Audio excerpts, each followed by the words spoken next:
Hello my dears, നിങ്ങൾക്കുള്ള divine message എന്താണെന്ന് നമുക്ക് നോക്കാം. ഇപ്പോൾ നിങ്ങളുമായി ഡിവൈൻ കമ്മ്യൂണിക്കേറ്റ് ചെയ്യാൻ ആഗ്രഹിക്കുന്ന ഒരു കാര്യം എന്താണ്? നിങ്ങൾക്കായുള്ള ഒരു ഡിവൈൻ മെസ്സേജ് നമുക്ക് ടാരോട് ചോദിച്ചു നോക്കാം. എന്താണ് നിങ്ങൾക്കുള്ള ഡിവൈൻ മെസ്സേജ്? നിങ്ങൾക്കായുള്ള ഡിവൈൻ മെസ്സേജ് എന്താണെന്ന് നോക്കാം.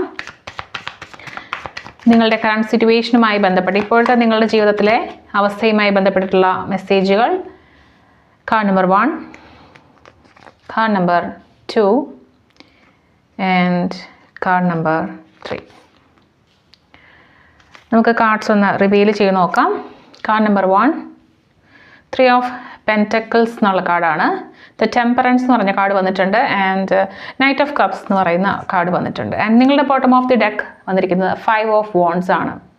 സോ നിങ്ങളിപ്പോൾ എന്തൊക്കെയോ ചില കാര്യങ്ങൾ ചെയ്യാൻ ശ്രമിക്കുമ്പോൾ, അല്ലെങ്കിൽ നിങ്ങളുടെ കരിയറിലായിക്കോട്ടെ, നിങ്ങളുടെ ബന്ധങ്ങളിലായിക്കോട്ടെ, നിങ്ങൾ മുന്നോട്ട് പോകാൻ ആഗ്രഹിക്കുമ്പോൾ, അതായത് നിങ്ങളുടെ ജീവിതവുമായി ബന്ധപ്പെട്ട് നിങ്ങളെ പ്രൊട്ടക്റ്റ് ചെയ്ത് നിങ്ങൾ മുന്നോട്ട് പോകാൻ ആഗ്രഹിക്കുന്ന സമയത്ത് പലരും അൺവാണ്ടഡ് ആയിട്ട് അനാവശ്യമായി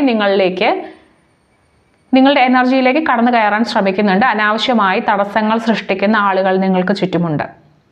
വളരെ അടുത്ത ആൾക്കാരായിരിക്കും, നിങ്ങൾ നേരിട്ട് അറിയുന്ന ആളുകളായിരിക്കാം, നിങ്ങളുടെ ചുറ്റുമുള്ള ആൾക്കാരായിരിക്കാം. പക്ഷേ എന്തുകൊണ്ടാണ് ഇങ്ങനെ തടസ്സങ്ങൾ സൃഷ്ടിക്കുന്നതെന്ന് ചോദിച്ചു കഴിഞ്ഞാൽ, നിങ്ങളുടെ ഇപ്പോഴത്തെ കറണ്ട് എനർജി അതാണ്. അതായത് നിങ്ങളിപ്പോൾ ഇത് കടന്നു പോയാൽ മതിയാവും. ഈ ഒരു എനർജി നിങ്ങൾ കടന്നു പോയെങ്കിൽ മാത്രമേ നിങ്ങൾ അടുത്ത സ്റ്റേജിലേക്ക് എത്തുകയുള്ളൂ. സോ നിങ്ങളെ പ്രൊട്ടക്റ്റ് ചെയ്ത് നിർത്തുക എന്നുള്ളത് നിങ്ങളുടെ പ്രധാനമായിട്ടുള്ള ഉത്തരവാദിത്തമാണ്. അതുപോലെ നിങ്ങളിപ്പോൾ ചെയ്യാൻ ആഗ്രഹിക്കുന്ന ഒരു കാര്യം, നിങ്ങൾ ആളുകളുമായിട്ട് കൊളാബറേറ്റ് അല്ലെങ്കിൽ നിങ്ങൾ ക്രിയേറ്റീവായിട്ട് എന്തെങ്കിലും ഒരു കാര്യം ചെയ്യാനായിട്ട് ആഗ്രഹിക്കുന്നുണ്ടായിരിക്കും.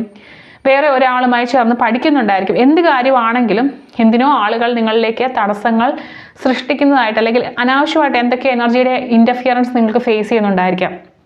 സോ നിങ്ങൾ ചെയ്യാനായിട്ട് ആഗ്രഹിക്കുന്ന ഒരു കാര്യമുണ്ട്.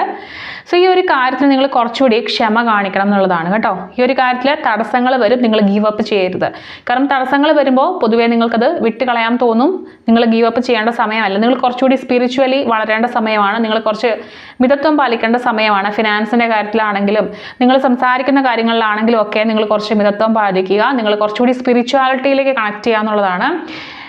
ഉടനെ തന്നെ നിങ്ങളുടെ ലൈഫിലേക്ക് നിങ്ങൾക്ക് സന്തോഷകരമായിട്ടുള്ള ഒരു എനർജിയിലേക്ക്, നിങ്ങളുടെ മാനസികമായിട്ട് നിങ്ങൾ ഓക്കെ ആവുന്ന ഒരു ചുറ്റുപാടിലേക്ക് നിങ്ങൾ എത്തുന്ന ഒരു എനർജിയാണ് ഉള്ളത്.